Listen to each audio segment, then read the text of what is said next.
Estás a punto de ver un fragmento del podcast La vida es bella. Encontrarás los enlaces en la descripción de este vídeo. Bueno, pues Godzilla Minus One, que para mí, sin duda, una de las cintas más impactantes, interesantes e inesperadamente buenas de 2023.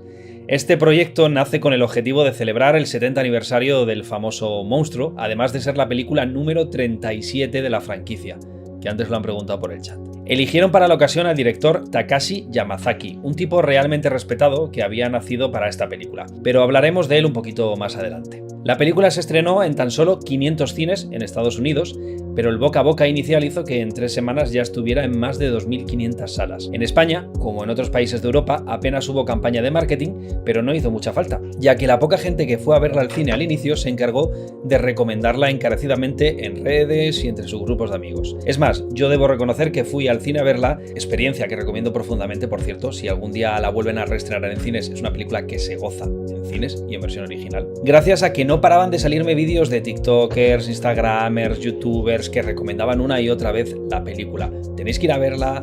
Y me daba la sensación de que no era la típica recomendación de la peli de moda del momento que en 3 días se iban a olvidar de ella. No, parecía que de verdad esto era algo diferente. Y así fue. Mi experiencia al verla en cine fue absolutamente maravillosa. La banda sonora, las imágenes, el ritmo medido con un pulso cinematográfico brutal. Salí fascinado y convencido de que acababa de presenciar el nacimiento de un clásico instantáneo. Godzilla.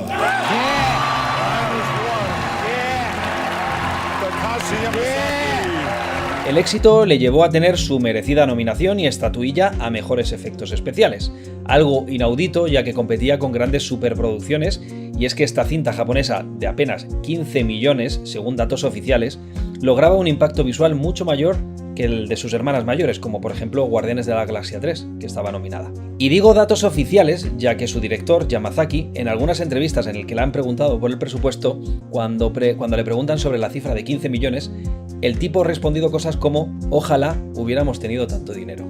Y aunque prácticamente todo momento se ve muy digital, las cosas como son, pero de forma muy convincente, también se hace uso en momentos concretos de pequeñas maquetas del personaje de Godzilla, mezclando esa forma tan inteligente de hacer las cosas entre el CGI y las formas tradicionales de trabajar en el cine. Para mi punto de vista, una humillación para las grandes superproducciones de Disney o de Marvel que requieren cientos de millones para acabar teniendo efectos nada inspirados y totalmente irreales, cosa que está pasando mucho últimamente en el cine de superhéroes, donde se gastan una millonada para luego efectos especiales que nadie se cree. Sin embargo, llega Godzilla con sus 15 millones y hace cosas espectaculares.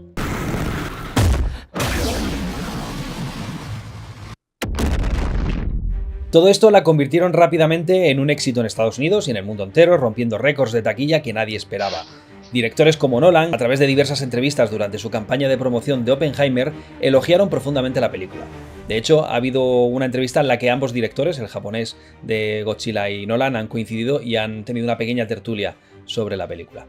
Otro en elogiar la cinta fue Spielberg, quien le dijo al propio director que le fascinó y tuvo que verla 3 veces. Primero la vio en su casa, pero luego le gustó tanto que decidió ir a verla a IMAX 2 veces más. Esto para el director japonés ha reconocido que ha sido un verdadero orgullo, porque reconoce que Spielberg es uno de sus directores favoritos y que de repente llegue Spielberg y te diga que tu peli es maravillosa, pues gusta.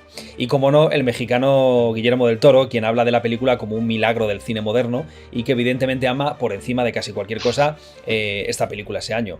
Pero es que a nadie le sorprende, porque todos sabemos que del Toro es un poco friki de todo esto. Es más, ya hizo su homenaje al cine kaiju con Pacific Rim en 2013, una película que recomiendo bastante y que es muy divertida. Por cierto, no lo he dicho, aunque ya lo hemos hablado antes, pero kaiju, que viene a significar en japonés algo así como monstruo gigante, literalmente, es el género que da nombre a todas estas películas donde hay un monstruo gigante que amenaza la Tierra. Yamazaki, director de Minus One, un director muy valorado en Japón actualmente gracias a sus versiones modernizadas de películas animadas de piedras angulares de la cultura japonesa como Dragon Quest, Lupin III o Doraemon, con su secuela de Stand By Me, una película bastante emotiva para los que nos gusta Doraemon. Pero de este director me gustaría destacar especialmente una cinta mucho más desconocida y más antigua, a la cual tengo un especial cariño, que es Returner, una película de ciencia ficción de efectos bastante cutres y baratos, incluso para el 2002 cuando se estrenó, pero que tenía una solvencia y que ya asomaba en aquel entonces la mano de este director a la hora de hacer este tipo de películas. Esta peli la alquilé en 2002, en ese videoclub donde alquilabas desde películas taquilleras a películas muy desconocidas para ver con lo que te encontrabas. Es cierto que bebía mucho de la estética de la Matrix, que tan recientemente se había estrenado y que alimentó a muchas películas de ciencia ficción de la época, y que tenía un poco de Terminator, pero la película consigue ser bastante original y bastante única, y yo recomiendo bastante. Además, en esta película tenemos como protagonista a Takeshi Kaneshiro, uno de esos actores orientales que han estado en algunas de las producciones más interesantes de Japón y de China, porque a este hombre le hemos visto, por ejemplo, en La Casa de las Dagas Voladoras de Zhang Yimou, en El Acantilado Rojo de John Woo, en Fallen Angels o en La Chukin Express de Wong Kar-wai, en la cual ya hicimos podcast. Y además aquí fue su primer papel protagónico. Era el tipo este que se enamoraba de la mafiosa gángster después de que le dejara la novia. Pero sin duda, si hay un personaje, un lugar donde recuerdo mucho a este actor, a Takeshi Kaneshiro, es en la saga de videojuegos Onimusha, también muy de la época, donde prestó su aspecto japonés de samurái, cazador de demonios. Un juego que para los que recordamos aquella época dorada de Capcom, le tenemos mucho, mucho cariño. You shall not meet Nobunaga.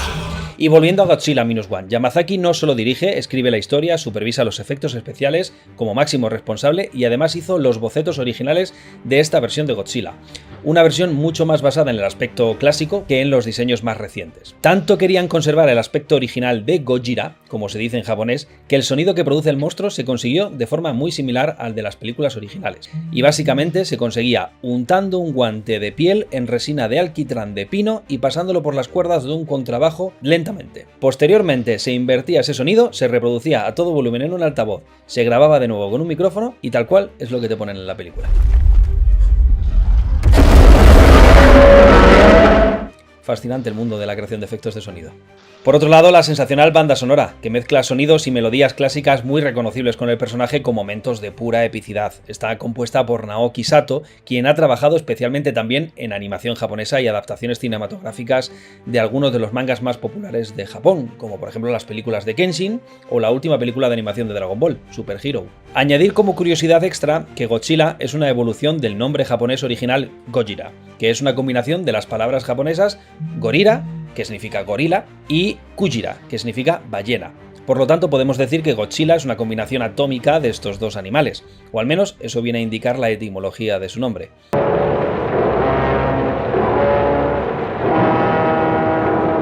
Godzilla es uno de esos personajes que perduran en la cultura popular y del que mientras otros empiezan a cansar o se explotan con cientos de subproductos en muy poco tiempo, y no quiero mirar a Star Wars por ejemplo, este aguanta el paso del tiempo, se moderniza y sabe aportar algo nuevo a pesar de tener ya 70 años. Veníamos de otra película muy interesante del personaje de 2016, que si os ha gustado esta, os recomiendo bastante, ya la han mencionado en el chat, es Shin Godzilla, una película bastante chula también y muy recomendable.